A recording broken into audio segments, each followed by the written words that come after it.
What's up guys, it's Grant bringing you guys a new video, and today's video, as you can tell by the title, is my 1000 subscriber Q&A video. A lot of you guys had been asking for a Q&A video for the past while actually, but for some reason I decided that I wanted to wait until I hit 1000 subscribers to do so, so that's what today's video is going to be. And really quick to get it out of the way, I know you guys don't want to hear me ramble on about this, but I just wanted to say thank you guys for 1000 subscribers. You know, if you look on YouTube and look at different YouTubers and things like that, 1000 subscribers might not seem like a lot, but I actually had a couple of my friends put it into perspective for me, and they told me, you know, 1000 subscribers is basically like a high school of people subscribed to your channel. So putting it in perspective like that is truly awesome. And even outside of that, the fact that 1000 people have come to my channel and subscribed, and actually more than 1000 now, it blows my mind. So thank you guys so much for 1000 subscribers. I've always kind of had an idea of uploading a bunch of different videos as like 1000 subscribers specials, and this is the first one. So I hope to have, more videos of that, 1000 subscribers special series coming out as soon as possible. So without further ado, let's get right into it. So our first question comes from Emily, and she asks, how many hours do you train a week? So this really differs. I'm going to, answer the question as, say for example, I was approaching a tournament, say for example, if Worlds was coming up or something like that. So usually bare minimum, I would train an hour a day, but it really all depends. So say for example, during the week, or obviously sometimes on the weekend in the mornings, we have classes. So obviously I'll be going to those classes. So say for example, on Thursday, it's kind of like our weapons night. So I'd usually be there for at least like an hour and a half, maybe 2 hours for classes. And a lot of times, again, especially if I'm training for a tournament, then I'll either be there before classes or after classes. And I'd usually stay probably at least an hour before or afterwards just to get my own training in as well. I'm a huge fan of being in the dojo by myself and just putting on music and going to work. So that's one of my favorite things to do. But I'd say at least an hour a day, definitely. A lot of times it'll be 2 to 3 hours on certain days. It really all, again, depends on, what the classes are that day in karate and whether I plan on staying before or after as well. So I'm just going to go in order of the questions. So we got another question from Emily, and she says, how long do you think it would take to become good at bow? Now, this really differs. Obviously, some people are just naturally talented and they're going to start out better. Some people have to put in the hard work to get up to the point of the people who are already naturally talented. So it really all differs. I'd say in order to, maybe call yourself good at an average, it takes at least, a couple years, right? Because especially the first year you're learning the basics, maybe you'll learn a couple tricks and things like that. But it's the same thing as with anything. It's going to take a little while to actually get good at it. So if we're just going with good, not like super good or anything like that, I'd say probably at least 2 years or so I think you can be good. But again, it depends on if you have natural talent, how much work you put in, right? Like if you're working, say you practice bow like half an hour twice a week, you're not going to get good as fast as somebody who's going to classes, somebody who's practicing on their own in their backyard or in their basement or wherever they have room. So, it really all depends on, again, the person and how much you work. But I'd say like an average, like a year and a half, 2 years maybe, and then continually progressing from there, again, with the factor of how much you work. And then we have another question from Emily. So her final question was, how do you practice bow / what do you practice? And congrats on 1000, by the way. So first of all, thank you. I actually post a bunch of different videos about, different, like training regimens or routines that I do. And you guys can go check those out on my channel. I have, short ones, long ones, and things like that.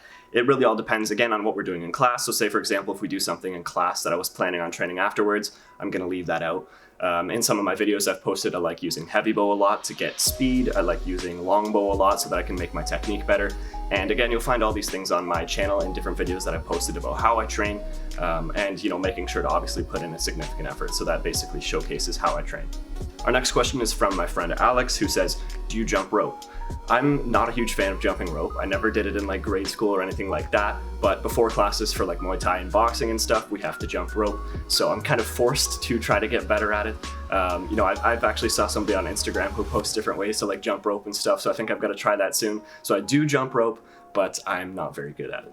And our next question again is from Alex and says, do you lift weights? Yes, lifting weights is great in general, but also it's very helpful for doing bow staff as well. Obviously, everybody's getting super fast nowadays, so having the strength to go that fast is very important. And there's also the disclaimer always, if you are young and don't have anybody watching you and anything like that, weight training probably isn't going to be your best bet. And also weight training doesn't really help until you get to a certain point with the bow.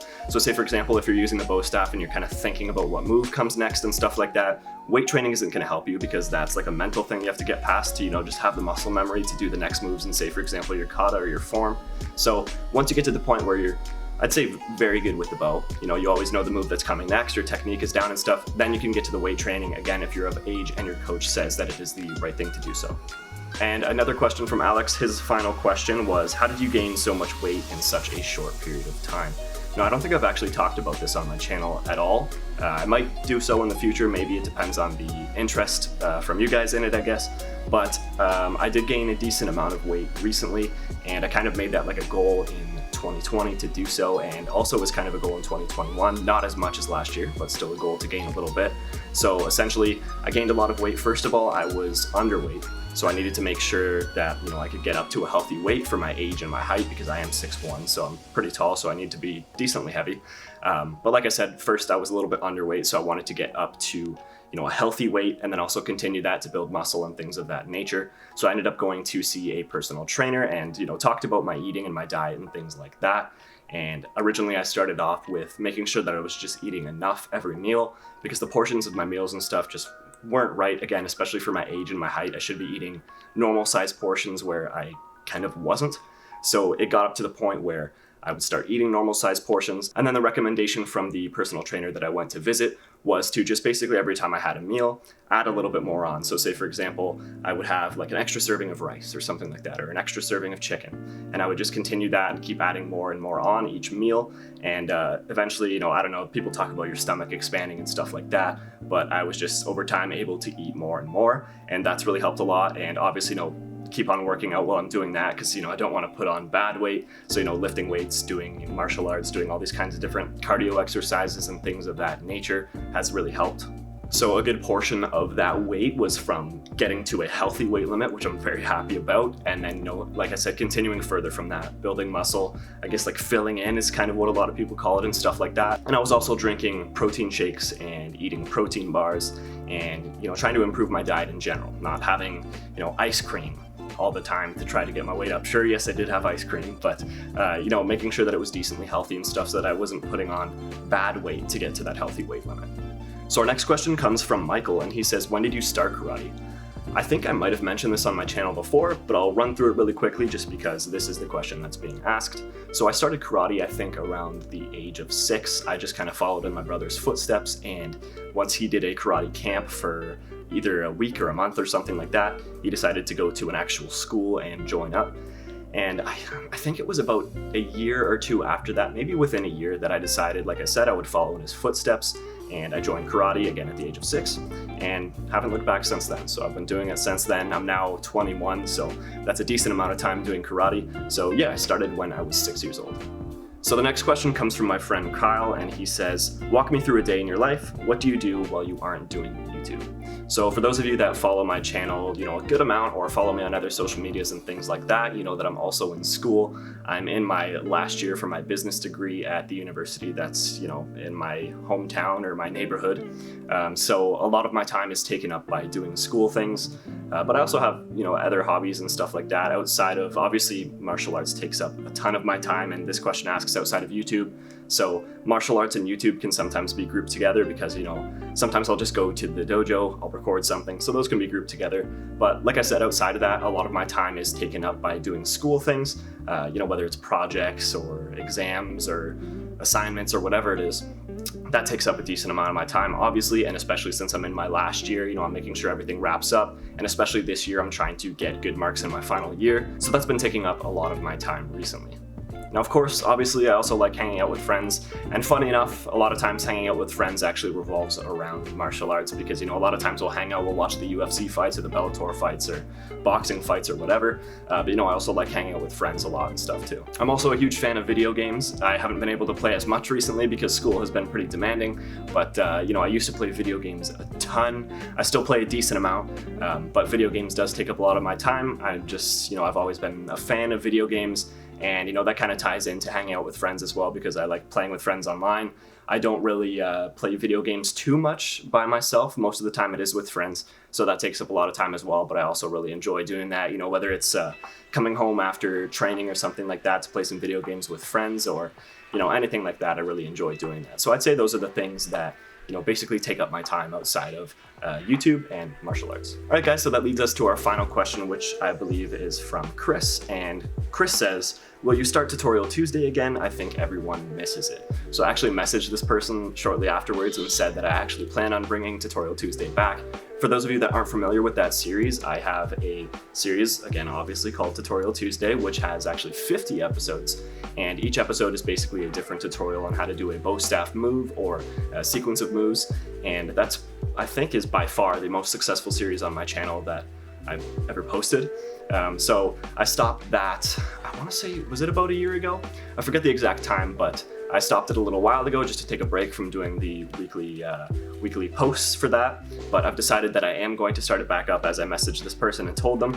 And it's actually going to be starting pretty soon. I just have to make sure I have all the, the documents for it and the images and stuff like that, the intro and all that stuff.